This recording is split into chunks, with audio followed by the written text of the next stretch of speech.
motivation?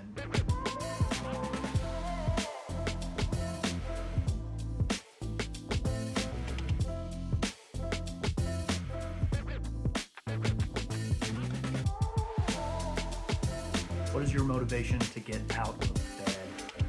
I ask myself this question almost daily. Is it really the paycheck so that I can just take care of my family? Or is there something else? Is there a drive that gets me or you to the classroom? That drive to make you the best teacher that you can be. It isn't as simple as just do it. Say that you are just burnout. Seems like the world is stacked up against you. When you're thinking about schools having to cut back on teachers, not because they don't need the teachers, but because they just don't have the funding, it can become extremely discouraging. Isn't it just easier to just get out? Isn't it just easier to just give up, go find a different trade? And I find myself in that spot quite often. So what keeps pulling me back? And it's been hard for me to put my finger on it until I started reading a new book that I just got, which I think came out a couple of years ago, called Teach Your Class Off by CJ Reynolds. And though I am only one chapter in right now, I wanted to share some nuggets of wisdom, because I think if you can remind yourselves of these truths, it will help remind you why you became a teacher in the first place. It'll give you that extra step, that extra pep to be able to get out of bed in the morning and go and be the best possible teacher you can be. First lesson I learned from the first chapter of the book is when building a classroom, there are only two truths to build on. And the first of those rules is that relationships are king. The second of those rules is that the only thing that ever really matters is the student.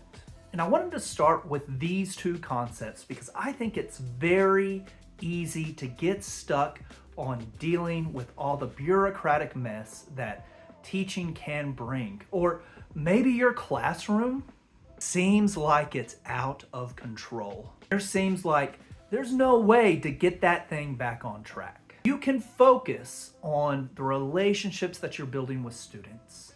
Then that will solve many of the problems that you might be having. Don't put all of your focus on the teaching side, but why you teach. It has to be about the student. If you can build a relationship with the student, and you will be able to know the best way to respond to them when they are eventually going to act like a knucklehead. The solution isn't always to drop kick a student because they talk back to you. Second, students deserve good teachers.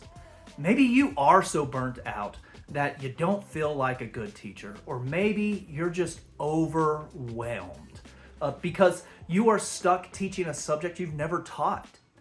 Really being a good teacher has only a little to do with how well you know the subject or whether or not you can feel prepared for the day.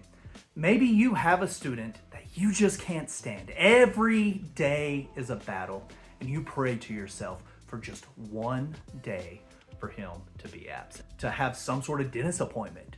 But they still come every single day. That student deserves a good teacher. They shouldn't have to wait for a teacher next year to be that good teacher. They need one now. Is a reason that kid is a thorn in your side. There is a reason that they struggle on tests or aren't engaged.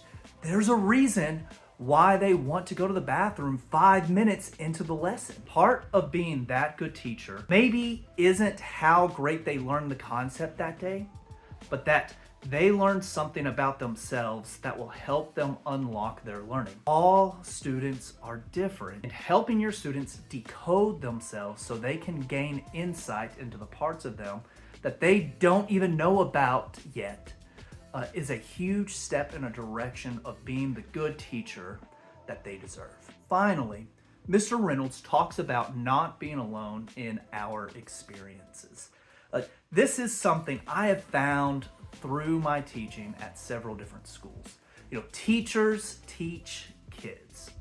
And kids, though they are individuals, all deal with very similar issues. If you are struggling, find some comfort that the rockstar teacher in your school that doesn't seem to have a problem at all has probably dealt with that same problem. If you feel like you can't connect to a student, ask someone at your school or in a community for help. Offer to get them a cup of coffee and just learn from what they have experienced. Because even though it feels like you are alone, you are not. And here's the deal. It doesn't matter if you're at an affluent school or a poor school district. All kids have issues. They still need you. And if that makes you feel like you can't do it by yourself, like it is too much to handle by yourself, then you're right.